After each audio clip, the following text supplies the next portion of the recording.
Hello family, jina langu naitwa Future. Leo ni siku yangu ya kuzaliwa, lakini leo ni siku ambayo mama yangu sijui alikuwa na wakati gani. Kipi ambacho nataka nishare na wewe?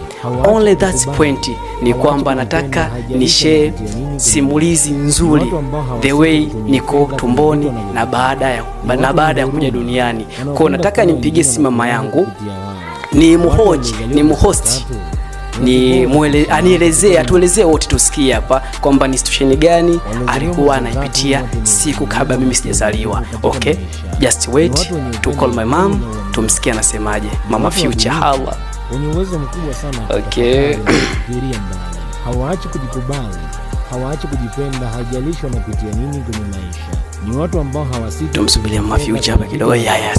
Simu naita wanaopenda kuona wengine wanafurahi kupitia. Mama Future, pokea simu. Mama Future, ni watu bora kuishi nao katika dunia. Pokea simu Mama Future. Walizaliwa mwezi wa 3, ni watu wenye uvumilivu na ustahimilivu katika. Where are you Mama Future jamani? Come on. Wenye uwezo mkubwa sana kutafakari na kufikiria. Assalamu alaikum. Assalamu alaikum mama. Habari za pwani?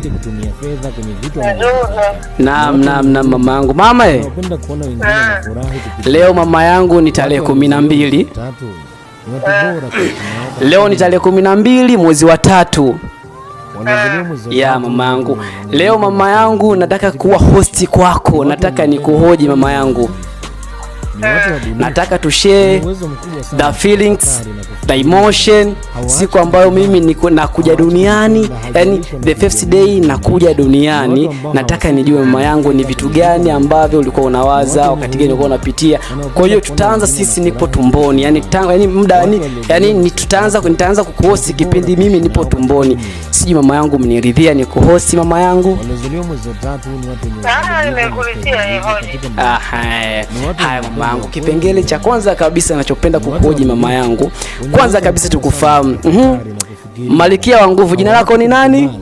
Hawaachi kujipenda, hajalishwa na kitu. Naam, sasa binti Sama, so binti tena ni mama Sania. Nani Sania? Okay, sawa.